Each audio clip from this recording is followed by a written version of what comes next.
चलिए अब देखते हैं मरकरी सेल। तो यह भी एक क्या है, प्राथमिक सेल है। मतलब एक बार इस्तेमाल करने के बाद दोबारा आप इसके इस्तेमाल नहीं कर सकते हो। ठीक है। इसका उपयोग कहाँ किया जाता है, श्रवण यंत्र।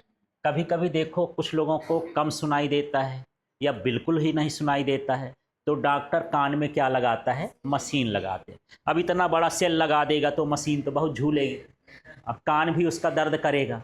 तो ये सेल कैसे होते हैं, बहुत छोटे छोटे होते हैं, चपटे चपटे होते हैं, ऐसे घड़ी ओड़ियों में लगते हैं। ठीक है। तो वो मशीन में ये सेल लगते हैं, कान वाली मशीन में हो गया, हाथ वाली घड़ियों में हो गया। ठीक है। कुछ ऐसे रिमोट भी आते हैं जो पतले पतले रिमोट होते हैं, जिनको बहुत छोटा रखना है, उन चीज़ों में ये लगते हैं, छोटी छोटी चीज़ों को बनाने के लिए। ठीक है। इनका उपयोग और कहाँ होता है, घड़ियों में भी होता है। इसके सेल का जो विभव होता है कितना होता है, 1 हाँ 3-5 वोल्ट होता है। यह पूरे समय तक स्थिर रहता है। जैसे देखो इसमें शुष्क सेल में जैसे जैसे उपयोग करते जाओगे, वोल्टेज उसका क्या होता है, घटता जाता है, कम होता जाता है, 1.5 फिर 1.4, कुछ दिन बाद और कम धीरे धीरे घटता है। ये नहीं घटता, ये फिक्स रहता है। जाएगा तो बिल्कुल तप रह जाएगा, नहीं काम करेगा।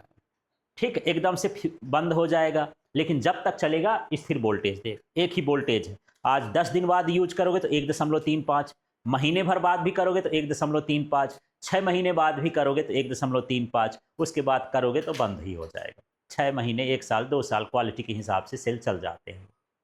ठीक, लंबे समय तक ये चलने वाले सेल हैं, पर ये कम करंट के लिए हैं, छोटी छोटी चीज़ों को चलाने के लिए, ज़्यादा नहीं चलाते, है ना। और इसका कारण क्या है कि स्थिर क्यों रहता है, अभिक्रिया में कोई ऐसा आयन नहीं बदलता जिसकी सांद्रता क्या होती है, बदलते। तो कभी कभी यही छोटा क्वेश्चन पूछ दिया, यही केमिस्ट्री फिर एक एक लाइन ढूंढने में नहीं मिलता है। बच्चों को ये क्वेश्चन आ जाए कि जो मरकरी सेल है उसका विद्युत वाहक बल स्थिर क्यों रहता है, तो क्या लिखोगे कि इसमें कोई ऐसा आयन नहीं है जिसकी सांद्रता बदलती हो, अभिक्रिया के दौरान इसकी सांद्रता नहीं बदलती, ये समझो। इसलिए इसका जो विभव होता है कैसा होता है, स्थिर। अब देखो इसकी संरचना कैसी है, इसकी संरचना ज़्यादा लिखना नहीं है। इसमें भी एक क्या होती है, अलग से क्या लगी हुई है, टोपी जैसी। ठीक है। और जो काला काला दिख रहा है ये इसका क्या कहलाया, रबर। फिर इसके बाहर ये एक बर्तन हो गया जिसके भीतर सारा मटेरियल भरा होता है। माने ये वाला भाग, ये वाला भाग और ये वाला भाग दोनों एक दूसरे से कैसे होते हैं, अलग होते हैं, थोड़ा सा काली काली पट्टी लगी होती है। ठीक है। माने इसका एनोड भी यही और यहीं पर कैथोड भी यही होता है। बाहर का ये जो कहलाया ये कैथोड कहला गया, ये है ना, अंदर का क्या कहला गया, एनोड कहला गया। ठीक है। अब इसके अंदर क्या भरा होता है, मरकरी। मरकरी समझते हो, पारा। हालांकि ये जहरीला होता है, कुछ उसमें ये चीज़ें भरी होती हैं, उसका पेस्ट भरा होता है। तो चित्र भर ध्यान रखना, इसके बारे में लिखने के लिए आपके उसमें है ही नहीं बुक में, चित्र भर ध्यान रखो। ठीक है। तो मरकरी सेल में इतना भर ध्यान रखना है कि इसका विद्युत वाहक बल कितना होता है और ये कौन, हाँ, और किस में यूज में आता है, और चित्र ध्यान रख लेना। अब इसके बाद इसकी रासायनिक क्रिया देख लेते हैं।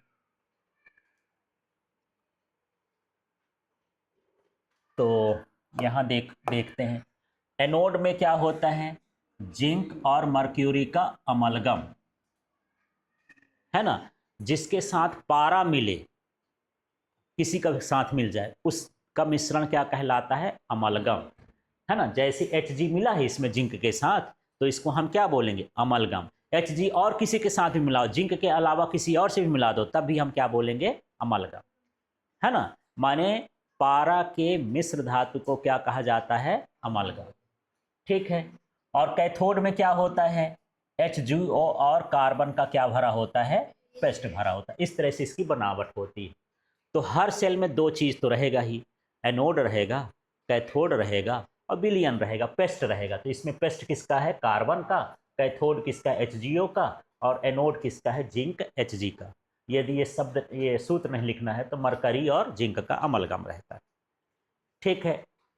अब एनोड पर देखो रासायनिक क्रिया है, ये है जिंक Hg, ये OH माइनस घोल में है ना, OH माइनस से जब क्रिया करेगा तो ये ZNO बना देगा, H2O निकालेगा, 2 इलेक्ट्रॉन निकालेगा। इस तरह से ये क्रिया होती है।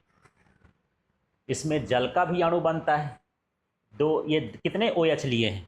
दो। तो इलेक्ट्रॉन कितने लिखे निकलेंगे? दो। ये दो माइनस हो गए ना, इसलिए दो इलेक्ट्रॉन और ओ एच इनके साथ मिल जाते हैं तो ये जिंक बन गया और साथ में H2O बन गया।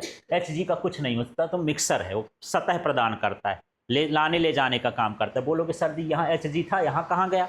उसका कुछ नहीं होता, अपनी सांद्रता नहीं बदलता, वो Hg का Hg ही रहता, आयन का लेना देना भर करता रहता है। ठीक है। अब कैथोड पर देखो क्या है, तो यहाँ पर क्या बना? कैथोड किससे बना है? HgO से। तो HgO ले लिए। अब वहाँ पर क्या बना है? H2O, इधर का पूरा उठा करके यहाँ रख देंगे, यहाँ।